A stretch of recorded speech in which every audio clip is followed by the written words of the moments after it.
आप सभी को नमस्कार, प्रणाम, जय श्री राम। भाइयों, मैं आप सभी के समक्ष प्रतिदिन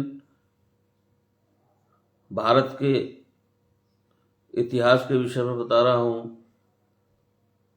जो इतिहास सच्चा है, जिसको छुपाया गया है, वो इसलिए छुपाया गया है क्योंकि यदि उसको लोग जानते उस समय, तो शायद आज देश वास्तविकता में हम स्वतंत्र होते हैं। लेकिन आज हमारे पास में तथाकथित स्वतंत्रता है। मैंने आपको बता दिया था कि किस प्रकार से इंडियन इंडिपेंडेंस एक्ट पारित करके ब्रिटिश संसद में जब भारत को स्वतंत्रता दी गई, यानी कि बेगारी वाली स्वतंत्रता है ये। और उसके बाद जो संविधान था, उसका आधार इंडियन गवर्नमेंट एक्ट को बनाया गया। यानी कि अंग्रेजों ने हमको एक प्रकार से लीज पर छोड़ा है। जब वो चाहेंगे, जब अपनी कमान को खींच लेंगे और संसद से हमको वॉकआउट करा देंगे, जाइए। और ये तो है ही। मुझे जो विशेष, इससे आगे आप जब सुनेंगे, जब आपको पता चलेगा कि धोखे पे धोखे पे धोखे पे धोखे पे धोखा हो रहा हुआ, हमको तथाकथित आजादी मिल गई। अब जो सबसे गंभीर सवाल है वो ये है कि जिन कानूनों को अंग्रेजों ने लूटने के लिए बनाया था, वो कानून आज भी क्यों चलते हैं भारत देश में। 1860 में इंडियन पुलिस एक्ट बनाया, और 1860 का जो इंडियन पुलिस एक्ट था, अंग्रेजों ने जो बनाया था, वो किस लिए बनाया था? उसका उद्देश्य क्या था? क्यों वो इसलिए बनाया था कि जो 1857 में बगावत शुरू हो गई थी, सारे देश में विद्रोह हो गया था, अंग्रेजों को डर लगने लगा था कि 1857 जैसी बगावत अगर फिर दोबारा से होगी तो फिर उसका बचाव कैसे करेंगे। यदि ये रिपीट हो गई तो हिंदुस्तान को हमें छोड़ करके भागना पड़ेगा, जाना पड़ेगा। तो उस बगावत को रोकने के लिए, अपने आप को प्रोटेक्ट करने के लिए, दबाने के लिए, उस बगावत को अंग्रेजों ने पुलिस की स्थापना की और उस पुलिस को विशेष अधिकार दिए। उसमें से एक विशेष और महत्वपूर्ण अधिकार था, पुलिस वालों को डंडा पकड़ा दिया। वो आज भी लेके घूमते हैं। और वो जो डंडा पकड़ा दिया पुलिस को, उसके साथ कुछ और अधिकार दे दिए। क्या अधिकार दे दिए? कि कहीं भी आप 5 या 5 से अधिक व्यक्तियों को देखते हैं तो वहां पर तुरंत लाठीचार्ज कर दीजिए, एक साथ इकट्ठा देखते हैं तो। ये अधिकार उनको दे दिया गया, बिना किसी चेतावनी के, बिना किसी आदेश के लाठीचार्ज करने का अधिकार उनको दे दिया। अंग्रेजों ने 1860 में ये इंडियन पुलिस एक्ट बनाया अपनी सरकार को बचाने के लिए, भारत के लोगों की पिटाई करने के लिए, क्योंकि वो अंग्रेजों के खिलाफ बगावत करना चाहते थे, शुरुआत हो चुकी थी। वो 1860 का बनाया गया इंडियन पुलिस एक्ट आज भी चलता है। इसलिए मैं कहता हूं, आजादी अभी नहीं मिली भी, आजादी अभी अधूरी है, आई नहीं है अभी। जो लोग समझते हैं कि Bharat is a independent country, वो बिल्कुल सच्चाई नहीं जानते। दुर्भाग्य यही है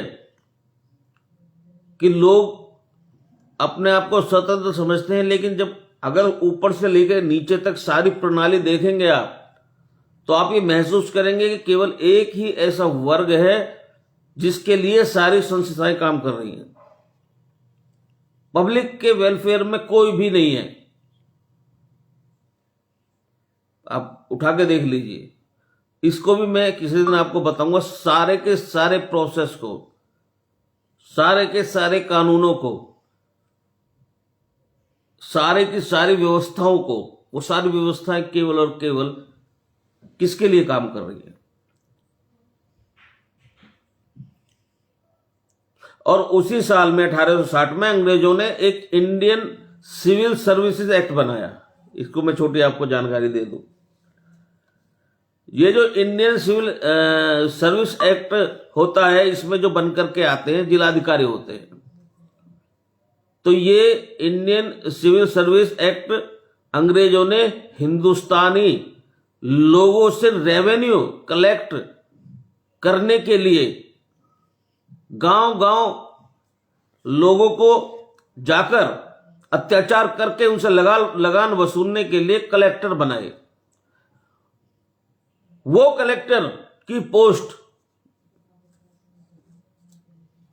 आज भी बकायदा चल रही है, जारी है, ऐसे की ऐसे। मतलब अंग्रेजों ने ICS, Indian civil services act 1860 में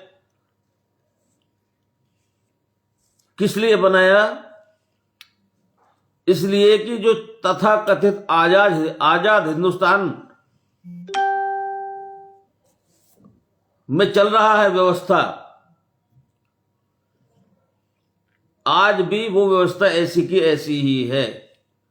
आज भी जिलाधिकारी के वो ही अधिकार हैं जो 1860 में थे।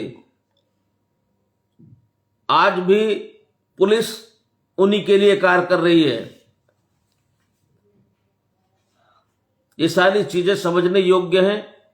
इसीलिए मैं आप सभी से बार बार ये कहता हूं कि भाइयों, जागरूकता इज वेरी इंपॉर्टेंट। ये सबसे महत्वपूर्ण जागरूकता। जब तक जनता जागरूक नहीं होगी, कभी भी किसी देश को बदलने के लिए किसी सरकार ने कोई काम नहीं किए। जनता ने जब कमान संभाली है, जब ही देश में परिवर्तन आया है। और हम तो आज कई तरफ से घिरे हुए हैं। हमको तो खड़ा होना पड़ेगा एक दिन, नहीं तो मिट जाएगी हस्ती। अब देखिए, अंग्रेजों की यहां तक भी जो बात थी वो नहीं चली, तो सबसे खतरनाक कानून 1858 में उन्होंने बनाया, इंडियन एजुकेशन एक्ट। और इंडियन एजुकेशन एक्ट के बनाने के पीछे लॉर्ड मैकॉले की बहुत स्पष्ट योजना थी। मैकॉले कहा करता था कि अगर इस देश को हमेशा हमेशा के लिए गुलाम रखना है, इस पर हमेशा हमेशा के लिए शासन करना है, तो हिंदुस्तान की स्वदेशी शिक्षा पद्धति को खत्म कर दो। उसके स्थान पर अंग्रेजों वाली शिक्षा पद्धति को लेकर के आओ। फिर इस देश में शरीर से तो हिंदुस्तानी पैदा होंगे, लेकिन दिमाग से अंग्रेज पैदा होंगे।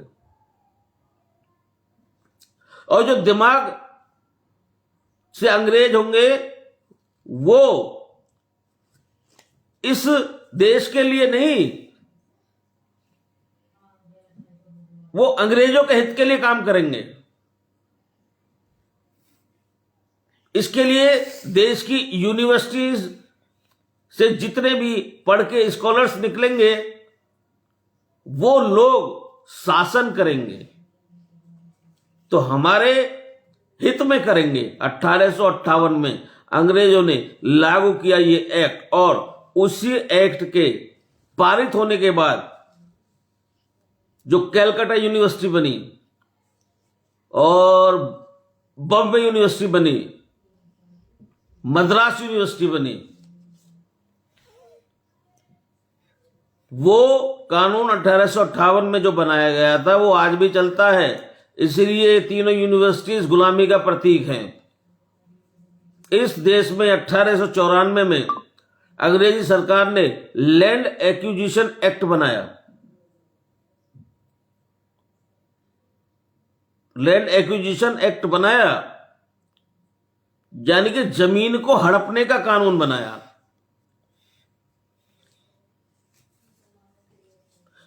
और इस जमीन को हड़पने के काम में हिंदुस्तान में डलहौजी नाम का एक कुख्यात अंग्रेज ऑफिसर जो मशहूर था, उसको लगाया गया।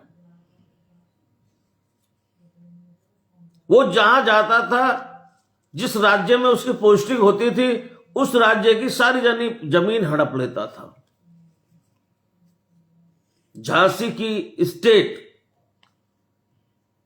झांसी का राज्य इसी ने हड़पा था, जिसके बाद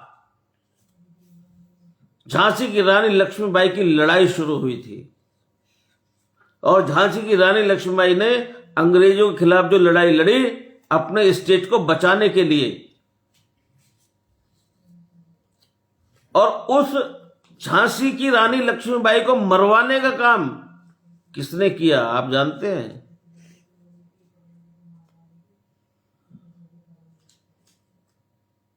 वो नहीं बताऊंगा भाई मैं यहां पर। यही समझ लीजिए भारत के ही आज भी मौजूद एक बहुत शाही परिवार ने किया, उस समय के लोगों ने किया, उनकी जनरेशन ने, जो ऊपर वाली जनरेशन थी, उनके जो पुरखे थे। मैं नहीं बता सकता उसको खोलकर नाम कौन है।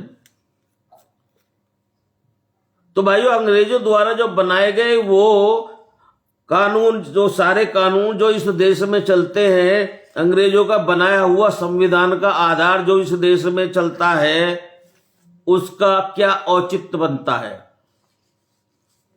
और सबसे बड़ी बात, 1946 का बनाया हुआ एक्ट, जिसके आधार पर हमें अंग्रेजों ने इंडियन इंडिपेंडेंस एक्ट के तहत आजादी दी थी। इसलिए मैं हर बार यही बात कहता हूं कि देश में अभी आजादी नहीं आई है। ये बहुत बड़ा झूठ है, बहुत बड़ा फरेब है हमारे साथ, आपके साथ। और एक आखिरी बात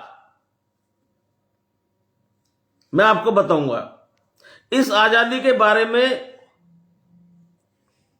मैं आपको ये समझने योग्य बात है कि किस तरीके से हमारे देश को कुछ समझा ही नहीं गया। जब लॉर्ड माउंटबेटन इस देश को आजाद करने की बात कर रहा था, तो इस देश के बहुत सारे ज्योतिष थे। पुराने जो डॉक्यूमेंट्स हैं उनमें आपको सारी डिटेल मिल जाएगी। बहुत सारे ज्योतिष थे और वो ज्योतिष, उन्होंने भविष्यवाणी करना शुरू किया कब? जब उन्हें पता लगा कि देश को आजादी का दिन मुकर्रर हो गया है, तो सारे ज्योतिष इस बात पर सहमत थे कि 15 अगस्त 1947 की रात को आजादी न ली जाए। वो दिन अच्छा नहीं है। उनके कुछ अपने कैलकुलेशंस होंगे, ज्योतिष विज्ञान है। यदि वास्तविकता में ज्योतिष को जानता है तो ज्योतिष एक साइंस है, बहुत ही विकसित विज्ञान है। मैं मानता हूं ज्योतिष की कैलकुलेशन, लेकिन अब वो कैलकुलेशन उस प्रकार करने वाले रहे ही नहीं है लोग, इतनी जानकारी नहीं है किसी को। और इस देश के बड़े बड़े ज्योतिष शास्त्री कह रहे थे कि 15 अगस्त 1947 की रात को आजादी मत लीजिए, लेकिन पंडित नेहरू ने सबसे मना कर दिया था। ये सत्ता के मोह में इतने अंधे थे कि इन्हें हर कीमत पर सत्ता चाहिए थी। आपने देखा होगा 15 अगस्त 1947 की जो रात थी, कितना कत्लेआम हुआ था उसमें, शुरुआत से ही, स्टार्टिंग से ही। तो ज्योतिषों ने स्पष्ट रूप से मना कर दिया था, लेकिन इन्होंने सारी की सारी बातों को दरकिनार करते हुए, अपने आप को ऊपर रखते हुए ये स्थिति देश की कर दी कि सब कुछ वही का वही रहा। इतनी जल्दीबाजी रही इन्हें कि इन्होंने ना तो कोई कानून बदला, इन्होंने जो अमेंडमेंट भी किए वो अपने लिए किए अमेंडमेंट, हिंदुओं के लिए कोई अमेंडमेंट नहीं है भैया। सारे के सारे जो पंथ हैं, संप्रदाय हैं, सभी को उनके संप्रदाय धर्म के अनुसार में शिक्षा का अधिकार है, लेकिन हिंदू को नहीं है। क्यों नहीं है हिंदू को? क्योंकि नेहरू जानता था कि यदि इनको भी दे दिया अधिकार, ये सब जानते थे, यदि हिंदुओं को दे दिया अधिकार तो हिंदुओं की आपस में झगड़ा ही खत्म हो जाएगा। जब हिंदू गीता पढ़ेगा, जब रामायण पढ़ेगा, तो झगड़ा किस बात का रह जाएगा? वो समझ जाएगा सब कुछ। वो जानते थे हिंदुस्तान के जो असली शक्ति है, ऋषि मुनियों की जो तपस्या का फल है, यदि उस फल का स्वाद इन्होंने चख लिया तो फिर ये लड़ेंगे नहीं, ये पूरे विश्व पर राज करेंगे। और ये सच्चाई है। अगर आज भी गीता, रामायण, वेद, वेदांत, पुराण, उपनिषद इनको पढ़ाना शुरू कर दे, इनकी शिक्षा ग्रहण करना शुरू कर दे, तो कौन आएंगे हमारे यहां? लोग ये समझते हैं कि भाई हमने गुरुकुल में भेज दिया तो हमारा बच्चा वो बन जाएगा, क्या नाम है, पंडित जी बन जाएगा। नहीं भेजते, क्योंकि आजकल आधुनिक दौर है। और लेकिन कोई आपने देखा चर्च वाला जो क्या नाम है कि पोप बनने से मना करता हो? नहीं मन कोई मौलवी बनने से मना करता हो? मुसलमान नहीं करता। लेकिन हमारे नहीं भेजते, वो जानते ही नहीं है। जब उन्होंने पढ़ाई नहीं है, उन्हें पता ही नहीं है कि ये है क्या चीज गुरुकुल, तो वो उसकी महत्ता क्या समझेंगे? गुरुकुल से वो समझते पंडित निकलेंगे, गुरुकुल से आर्यभट्ट निकलते हैं, जिन्होंने जीरो दिया, जीरो का आविष्कार किया, जिसने दशमलव का आविष्कार किया। जो आज चंद्रयान 3 लैंडिंग वहां पर हुई है चंद्रमा पर, यदि दशमलव और जीरो ना होते तो किस आधार पर तो हम दूरी नापते? हमारे पास क्या मापदंड होता? हमारे गुरुकुल से तो वो निकले हैं। जब ही तो मैकोले ने शिक्षा व्यवस्था को समाप्त करके कन्वेंट स्कूल खोलवा दिए। पागल नहीं था वो, उसने बहुत इस पर स्टडी की कि इतने वर्षों तक लूटा गया कि अंत इसका क्यों नहीं हो रहा भारत का। तो जब वो पहुंचा तो उन्होंने देखा कि केवल एक चूने और पत्थर से एक पुल बना दिया गुरुकुल वालों ने, जो गुरुकुल में पढ़ते हैं। गुरुकुल वालों ने एक प्लास्टिक सर्जरी ऐसी कर दी, नाक पे चोट लगी कि ऐसी की ऐसी ही नाक हो गई दोबारा। कोई उसमें लेश मात्र भी ये नहीं बता सकता था कि नाक यहां से कटी है। वो घबरा गया, समझ गया कि ये शक्ति है भारत के पास। उसकी घटना मैं सुना चुका हूं सारी, मैकॉले ने क्या बोला था ब्रिटिश संसद में, किसी दिन फिर और बताऊंगा। तो गुरुकुल की अहमियत नहीं समझ रहे अभी। और गुरुकुल अभी जो समझते थे उन्होंने गुरुकुलों को बंद करा दिया।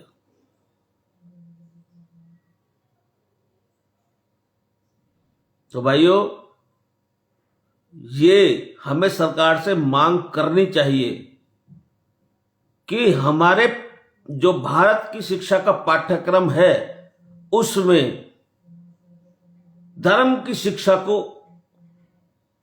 अवश्य जोड़ा जाए।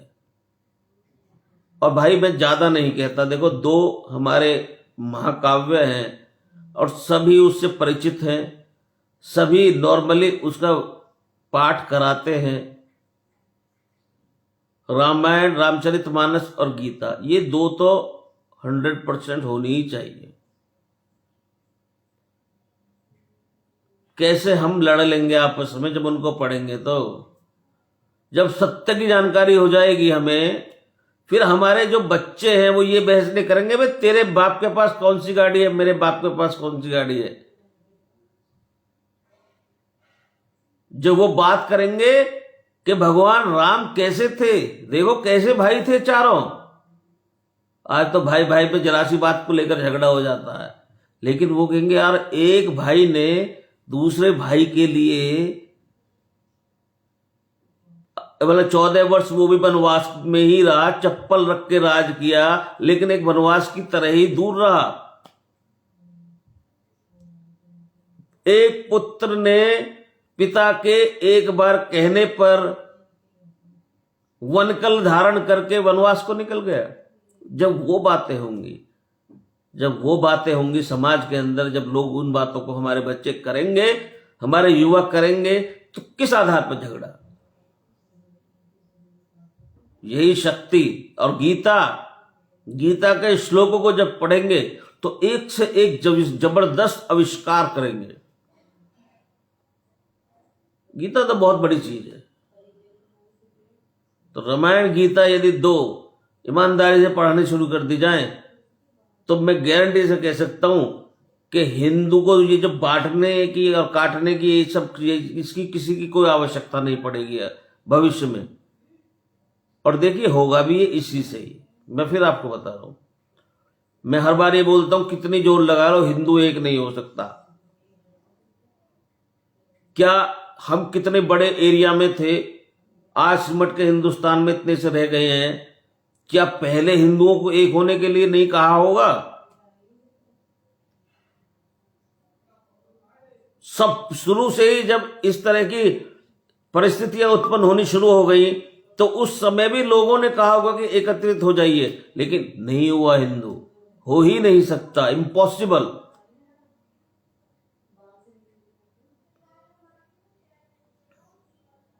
ये आज तो बांग्लादेश में हो रहा है, कल को फिर अब हिंदुस्तान में भी होगा। पाकिस्तान से अलग, पाकिस्तान अलग हुआ, बांग्लादेश अलग हो गया। पाकिस्तान में 22-23-24% थे हमारे जो सिख और हिंदू, मतलब यही हिंदू के अंतर्गत ही आते हैं सिख। ये तो जबरदस्ती उन्होंने अलग कर दिया है, माइनॉरिटी में डाल दिया बहुत चालाकी के साथ में, बाद में अलग करके। नहीं तो ये हिंदू, जैन, सिख, पारसी, इन सब की जो पद्धति है, पूजा पद्धति एक जैसी है। आप देख लीजिए, सब कुछ एक जैसा है, लेकिन इनको माइनॉरिटी में डाल के हिंदू को बिल्कुल अलग कर दिया इन्होंने।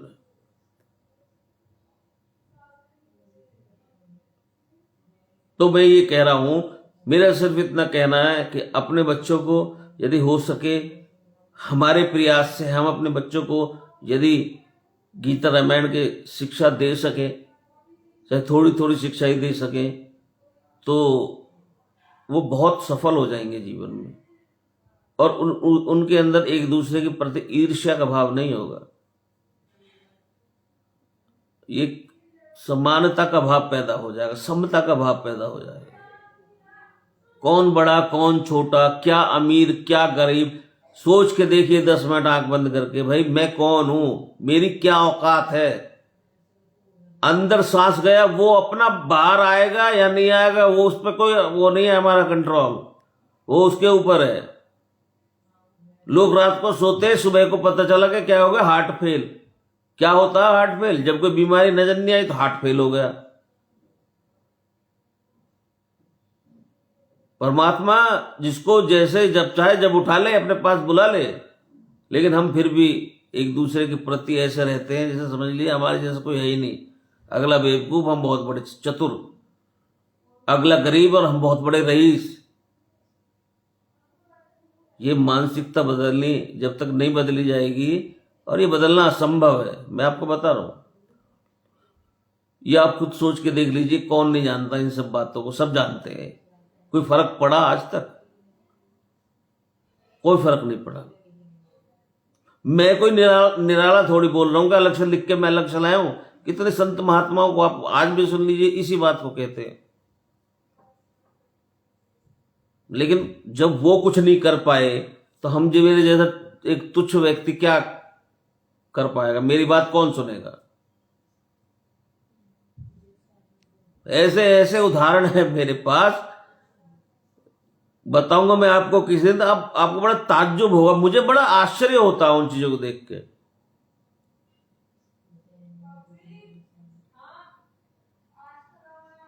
कि आज के मानव की प्रवृत्ति कैसी हो गई है। वो तो उसमें बड़ा अपने को ये समझते हैं कि मैं बहुत, और मेरे लिए बहुत तुच्छ स्थिति है वो। जब मैं देखता हूं तो मुझे ये तरस आता है कि भगवान, एक मैं आपको बाबा फरीद की एक घटना सुनाऊंगा, कल सुनाऊंगा। बाबा फरीद पे जब पत्थर पड़ रहे हैं, वो रो रहे हैं, तो उनके शागिर्द कह रहे हैं तुम रो क्यों रहे हो? वो गांव वाले पत्थर बरसा रहे हैं, वो कह रहे हैं कि हम इन्हें रोके, जाके मारे नहीं? उन्होंने नहीं, किसी कुछ नहीं कहना। फिर बाद में उन्होंने रोना शुरू किया, तो वो कहते हैं जब तो आपने नहीं रोका, आप खून हम खान हो गए तो रोक रहे हो। और अल्लाह से दुआ कर रहे हो। अब किसके लिए दुआ कर रहे हो? क्योंकि अल्लाह से मैं इनके लिए दुआ कर रहा हूं कि इनका कुछ कर, इनको सदमार्ग दिखा, इनकी बुद्धि को सही रास्ते पे ला। मैं इनके लिए दुआ कर रहा हूं। ये कितने नीचे हैं, डाउन है, अभी आध्यात्म और परमात्मा से कितनी दूर है। देखिए, ये संतों की महत्व बता रहा हूं मैं आपको। क्योंकि वो दूर क्यों है कि संत पर पत्थर मार रहे हैं। यहां तो इंसान पर पत्थर मारने के, यहां तो हिंसा का तो मतलब ही नहीं है। यदि कोई वास्तविक सत्य को जान जाए तो वो उनके लिए दुआ कर रहे हैं। दुआ कर रहा, अपनी कोई चिंता नहीं उसे। अब संतों की नजर में देखिए वो क्या है, सबसे डाउन, और वो अपनी नजर में क्या है, सबसे अप। कि हमने संत को मार दिया। तो ये जो फर्क है समझने का, बहुत बड़ा अंतर है ये। भैया जय श्री राम, जय श्री राम, जय श्री राम।